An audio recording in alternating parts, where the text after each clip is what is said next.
চলে আসলাম আরেকটা Ramadan special blog নিয়ে। আর আজকের ব্লগটা এর জন্য স্পেশাল কারণ আজকে চলে গিয়েছিলাম আমরা আব্বুর বাসায়। আর আব্বুর বাসায় আজকে আমাদেরকে ইফতারের জন্য ইনভাইট করা হয়েছিল। আব্বুদের সাথে কিভাবে আমরা ইফতারটা এনজয় করলাম, সেই সাথে জান বাচ্চা আমাদেরকে কি কি হেল্প করলো, ইফতারে আম্মু আমাদের জন্য কি কি আয়োজন করলো, আমরা কিভাবে আব্বুর বাসায় সময়টা কাটালাম, কি কি মজা করলাম, সবকিছু মিলিয়েই থাকছে আজকের ব্লগ। সো স্কিপ না করে অবশ্যই পুরো ব্লগটা দেখতে হবে। তাহলে চলুন শুরু করি। রোজা অলমোস্ট লাস্টের দিকে চলে এসেছে আর এবারের রোজায় আব্বুর বাসায় ইফতার করতে আমাদের অনেকটাই লেট হয়ে গিয়েছে। আমাদেরকে আব্বু আম্মু অনেকদিন ধরেই বলছিল ইফতার করার জন্য, বাট দেখা যাচ্ছিল যে সময় মিলছিল না। সময় মিললে কোনো না কোনো প্রবলেম হচ্ছিল, যার কারণে আর যাওয়াই হচ্ছিল না। আসসালামু আলাইকুম গাইস, চলে আসলাম একটা নতুন রামাদান ব্লগ নিয়ে। এবং আজকের ব্লগটা হচ্ছে গিয়ে নানুর বাসার ইফতার পার্টি ব্লগ। সবাই শেষ পর্যন্ত দেখবেন। জান বাচ্চার কথা কিন্তু আপনাদের অবশ্যই রাখতে হবে আর ব্লগটা শেষ পর্যন্ত দেখতে হবে। সো আমরা চলে যাচ্ছি এখন জান বাচ্চার নানুর বাসার উদ্দেশ্যে। আর জান বাচ্চা তো নানুর বাসা মানে অনেক বেশি এক্সাইটেড হয়ে যায়। সো এই তো চলে আসলাম আমরা আব্বুর বাসায়। আর জান বাচ্চাকে দেখে জান বাচ্চার নানা নানু মামা সবাই অনেক বেশি খুশি হয়ে গিয়েছিল। আর বাসায় গিয়ে দেখলাম যে আম্মু ভাজাও স্টার্ট করে দিয়েছে।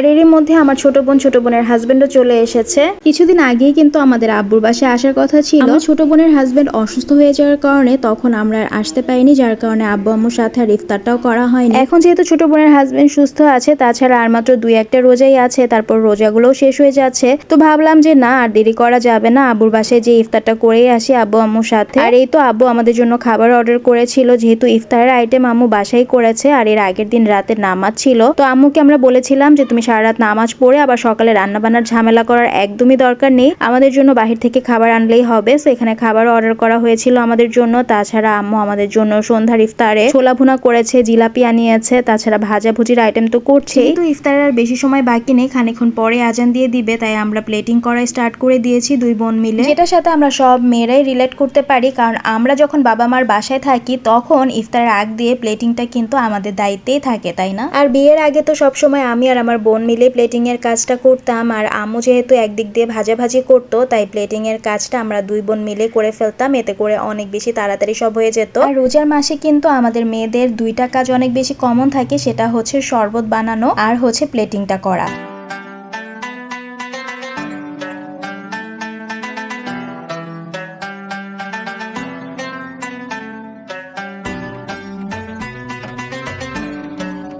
আর আজকে শুধু আমরা দুই বোন না, আমাদের জান বাচ্চাও কিন্তু আমাদেরকে অনেক বেশি হেল্প করছিল সবকিছু করতে। ও নানুর কাছ থেকে কিচেন থেকে সব এনে দিচ্ছিল। আর জান বাচ্চা বরাবরই মাশাআল্লাহ এই ব্যাপারটা অনেক বেশি এনজয় করে। যখন আমি কোনো কিছু করি তখনও আমাকে অনেক বেশি হেল্প করার চেষ্টা করে। আর আজকে নানুর বাসায় এসেও সে কিন্তু অনেক হেল্প করছিল আমাদেরকে।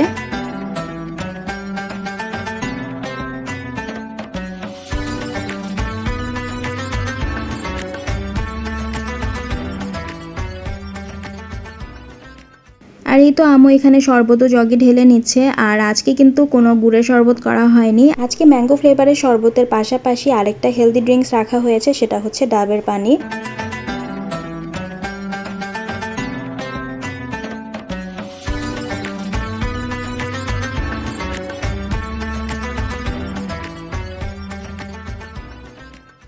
আর এই তো জান্নাতের বাবাও চলে এসেছে। আর আমরা সব প্লেট নিয়ে আব্বু রুমে যাচ্ছিলাম। আব্বু তো বরাবরই আমাদেরকে দেখলে অনেক বেশি ইমোশনাল হয়ে যায়।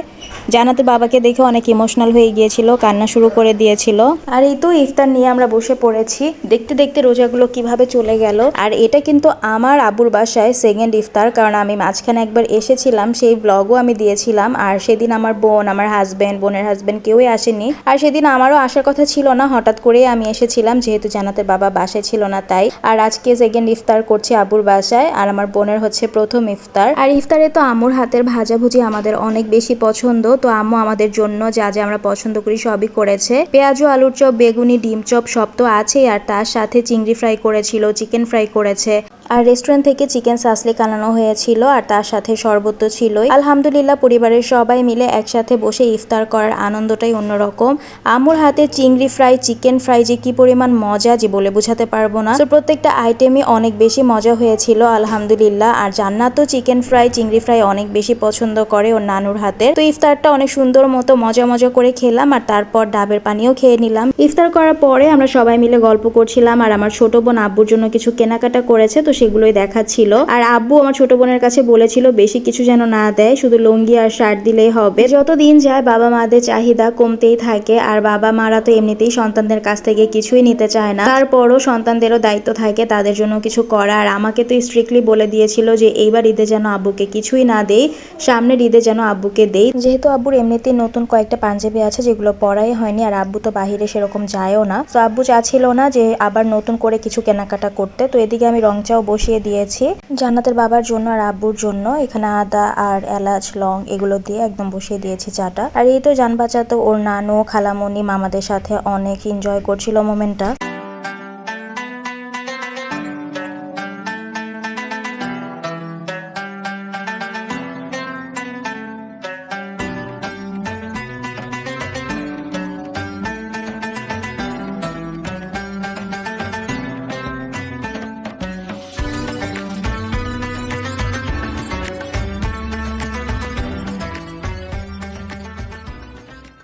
ইফতারের পরপরই আসলে ভারী কোনো কিছুই খাওয়া যায় না। আর ইফতারে তো এত ভাজাভুজির আইটেম খেয়েছি যে পেটে একদমই জায়গা ছিল না। তো সবাই মিলে গল্প করছিলাম আর খাওয়া দাওয়া আরো পরে করব। আমার ছোট বোনের এর মধ্যে আবার চলে যাওয়ার সময়ও হয়ে যাবে, ও একটু পরেই চলে যাবে। ওর হাজবেন্ডের যেহেতু রাতে কাজ আছে তাই ওরা আর বেশিক্ষণ স্টে করতে পারবে না। তো এটাই আসলে বলছিলাম যে আর একটু থেকে যা, কিন্তু সেটা আর সম্ভব না।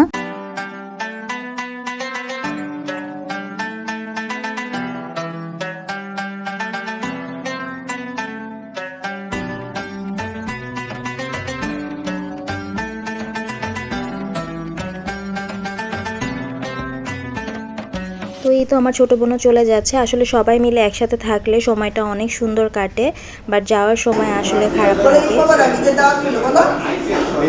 আচ্ছা, আল্লাহ হাফেজ।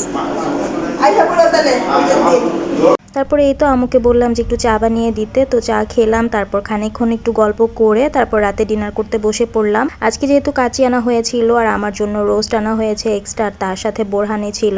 আর কাচি ভাইয়ের কাচি তো এমনিতেই অনেক বেশি মজা।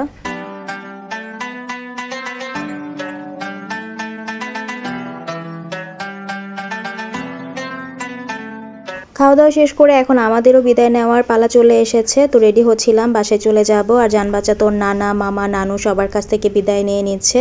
আম্মুরা আমাদেরকে ঈদের দাওয়াত দিয়ে দিল। সামনে যেহেতু ঈদ আর বেশি দিন বাকি নেই, আর 1-2 দিন পরেই ঈদ চলে আসছে। তো এই তো আম্মুদের বাসার রাস্তার অবস্থাও খারাপ, পাহাড় বানিয়ে রেখেছে। রাস্তা যে কবে ঠিক হবে আল্লাহই জানে, সব রোডগুলো কেটে রেখেছে। তো বাসার উদ্দেশ্যে রওনা দিয়ে দিয়েছি। আর বাসায় এসে জান বাচ্চার জন্য এবং আমাদের জন্য একটু ড্রিঙ্কস বানিয়ে নিলাম। আমাদের জন্য লেমন ড্রিঙ্কস এবং জান বাচ্চার জন্য ম্যাঙ্গো। তো এই ছিল আজকে আমার ব্লগ। সুন্দর একটি সময় কাটিয়েছি আম্মুর বাসায়। তো সবাই ভালো থাকবেন, সুস্থ থাকবেন, সবাই সবার জন্য দোয়া করবেন আর সবাই অবশ্যই সাবধানে থাকবেন। আজকের ব্লগটা আমার এই পর্যন্তই ছিল। দেখার জন্য ধন্যবাদ। আল্লাহ হাফেজ।